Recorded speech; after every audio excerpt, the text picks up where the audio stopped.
Hey, I'm Jesse. We, in our study of Nehemiah, in conjunction with our building campaign, originally at the Redemption Church for the Revival Project, and hey, hopefully to the glory of God and the future use of this content for the kingdom, if you're using JCM content at your church, man, for your building campaign too.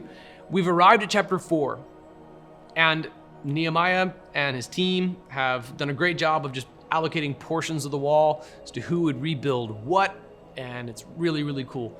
It seems like no stone is being left unturned. Not everything's being done totally to perfection. Stay tuned to the end of the book, but the work's being done. It is happening. And so when something's happening, there's always going to be opposition.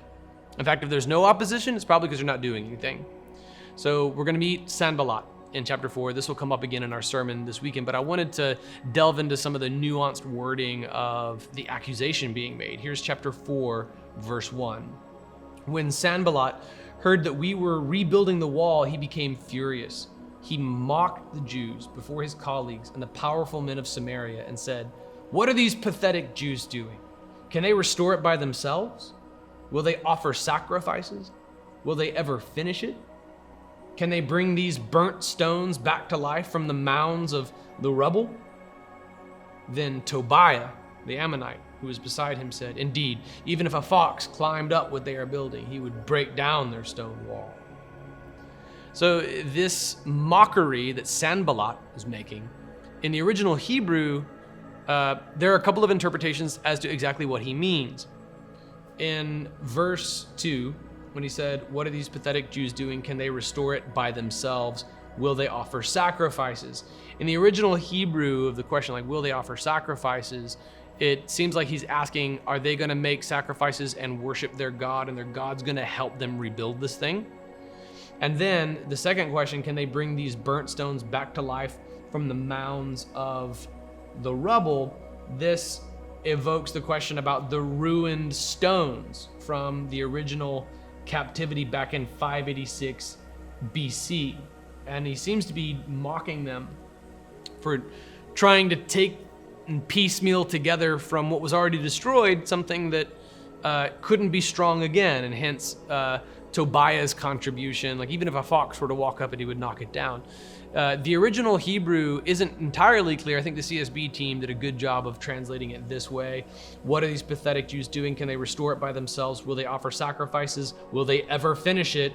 Can they bring these burnt stones back to life from the mounds of the rubble? And then Tobias, I think that they do accurately render some of the criticisms being levied at Nehemiah and the team. Nehemiah and the team were trying to do something that was of grand scale. And anytime somebody accomplishes something that is of notable and historical, like historic scale, they're going to face opposition from those who don't have the same kind of vision, who consider their audacity a grandiosity complex. So Nehemiah had to have known this was coming. Now he's going to pray, starting in verse 4. He's going to pray. You can see a couple of prayers throughout the book of Nehemiah. He's going to bring God to bear upon this situation.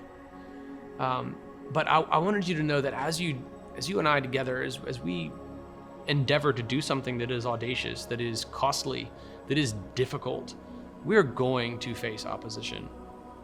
You're going to, because such an act of faith carries with it an audacity. And that audacity need not be rooted in our own faith in ourselves. That's misplaced. But that audacity is actually faith in a great God who's able to do miraculous things.